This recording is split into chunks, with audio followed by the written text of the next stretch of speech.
It's me, I am human being. शायद ब्रह्मांड में कहीं और दूसरे ग्रह पर भी जीवन होगा, लेकिन हम नहीं जानते हैं। और अभी के लिए हम सिर्फ इतना ही जानते हैं कि पृथ्वी पर जीवन है और इस ग्रह पे राज करने वाली सिर्फ एक ही प्रजाति है, और वो है इंसान।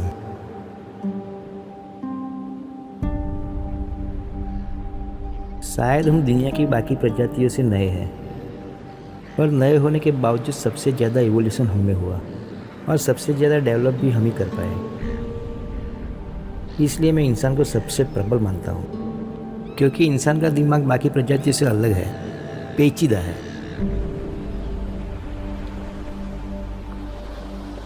और हमारे पास ताकत है ज्ञान इकट्ठा करने की, और यही ताकत हमें बाकी सबसे अलग बनाती है। और इसीलिए मैं ज्ञान इकट्ठा कर रहा हूँ, जहाँ से मिले और जितना मिले।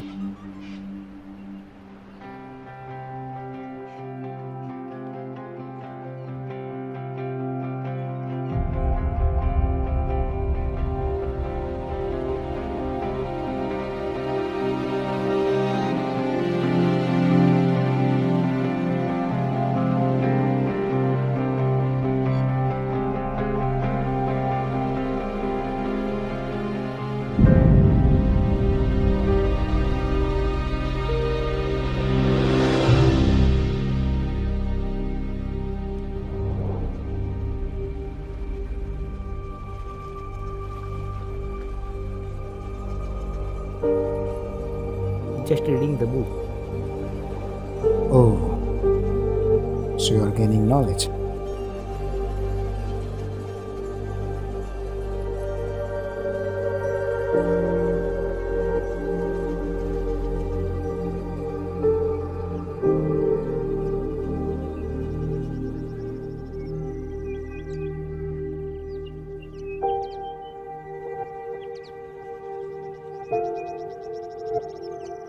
You know what is the motto of human life?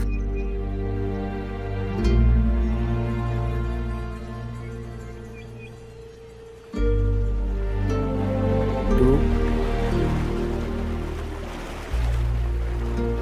gain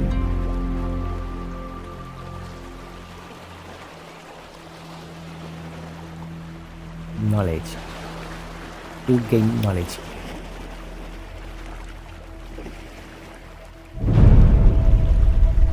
लेकिन मुझे नहीं लगता कि gaining of knowledge actually matters. उससे ज़्यादा पावर होता है इमेजिनेशन का। यू नो, आइंस्टाइन ने दुनिया को सबसे कीमती थियरी दिया है, और वो है theory of relativity. He described another two dimensions, space and time. उन्होंने कहा पूरा ब्रह्मांड स्पेस एंड टाइम से जुड़ा हुआ है। According to him, your terrestrial space-time is already bound with your future space-time. That means your future is already set. ये तो थी खोज की बात। अब हम आते हैं उनके IQ पर।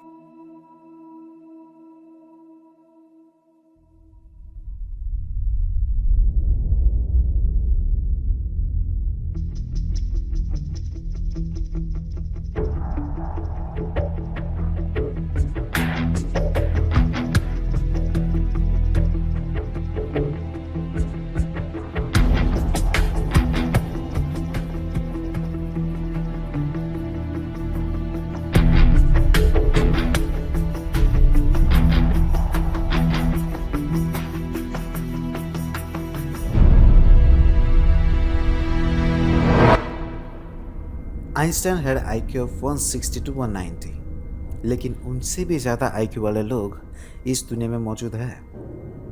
तुमने विलियम जेम्स सीरीज का नाम सुना है?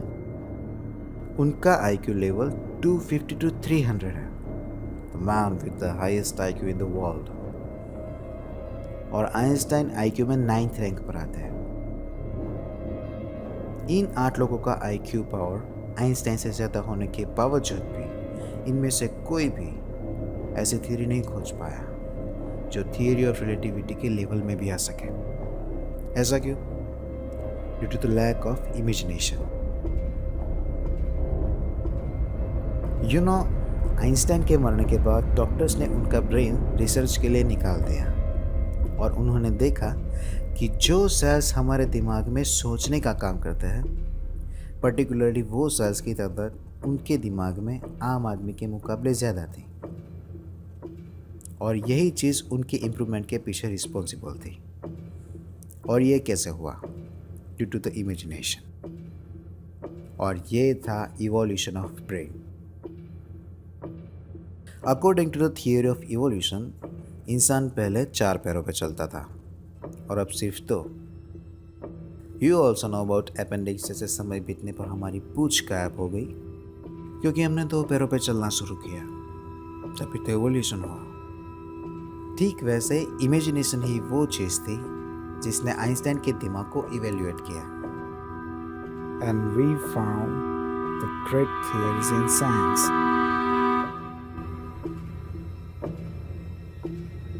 Now come to the theory of expansion of universe. ब्रह्मांड फैल रहा है और वो भी लाइट की स्पीड से भी ज़्यादा स्पीड में। It's proved that nothing can travel faster than light into the space. Light से ज़्यादा स्पीड में ब्रह्मांड में कोई भी चीज़ नहीं जा सकती, लेकिन expansion rate of universe is greater than speed of light. Now just make your vision vast. और अपनी नज़र फैलाओ। Who are you in this universe? Nothing. और बताओ, इतना सारा नॉलेज तुम 60-70 साल में ही गेन कर लोगे। और तुम्हें पता है किसी भी चीज़ को करना हो तो उसे पूरा करो, और कोई भी चीज़ की डिग्री ख़त्म होती है 360 डिग्री पे। You know 360 degree of round, 90, 180, 360 whole round.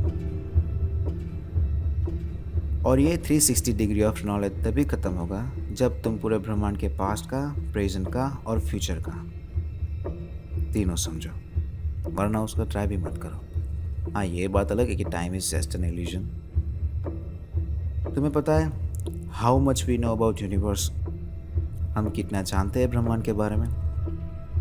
अगर हम ब्रह्मांड की उत्पत्ति से लेकर आज की डेट को एक ईयरली कैलेंडर के हिसाब से डिवाइड करें, then we know only last 24 hours about universe. पिछले 364 दिनों का तो हमें कुछ पता भी नहीं है। So it is impossible to gain this much knowledge in this limited time of 60 to 70 years.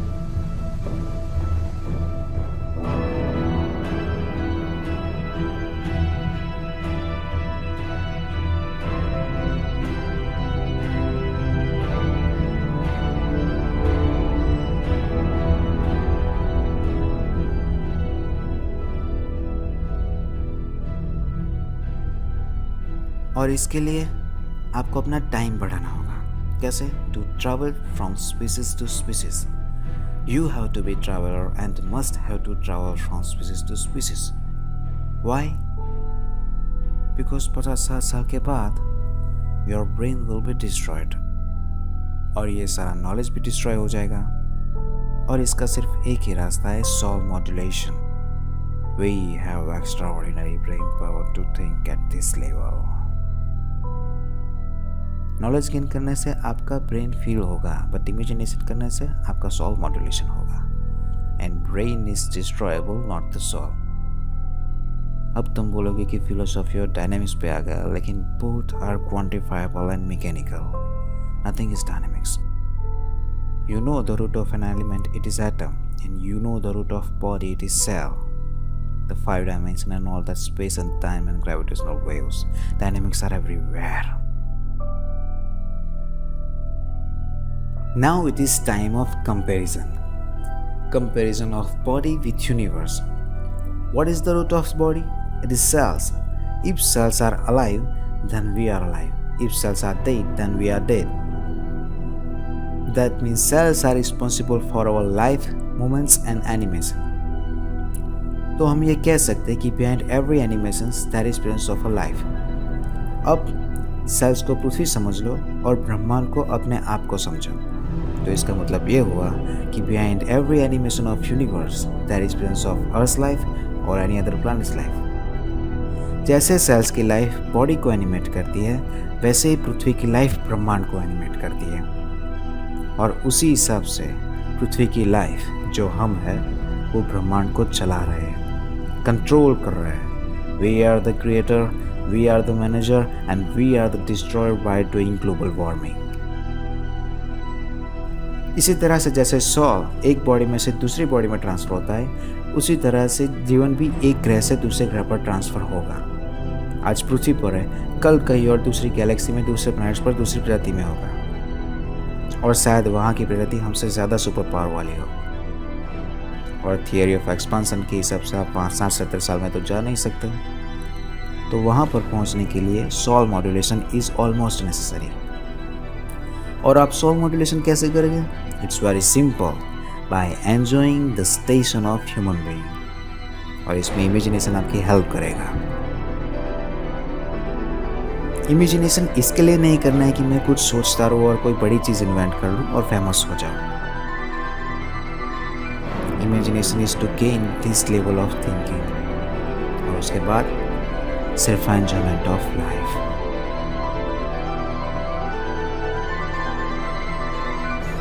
सिर्फ इंसान के पास सुपर पावर नहीं है, बैट्स के पास भी अल्ट्रासोनिक साउंड से डिस्टेंस क्लियर करने का सुपर पावर है।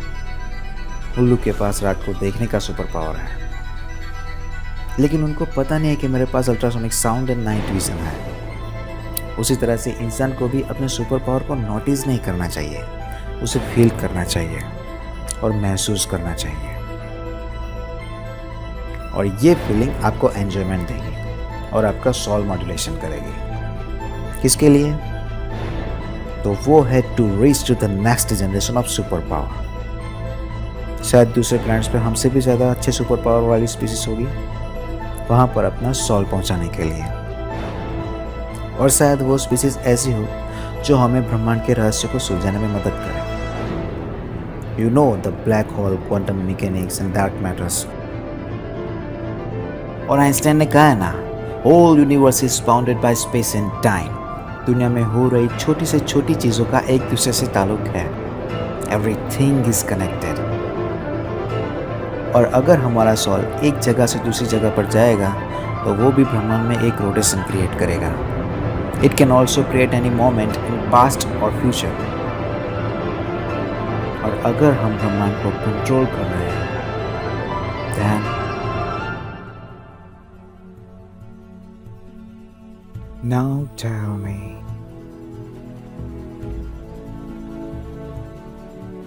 who are you?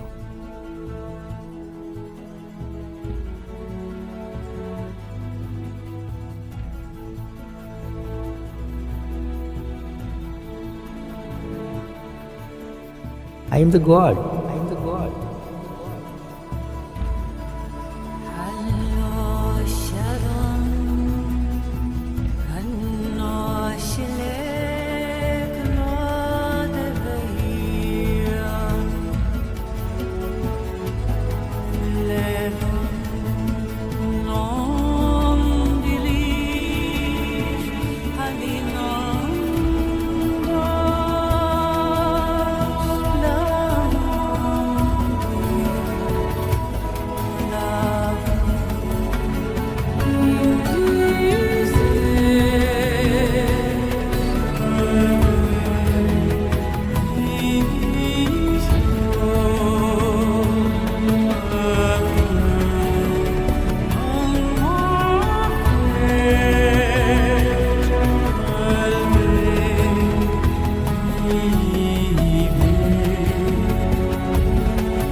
मेरी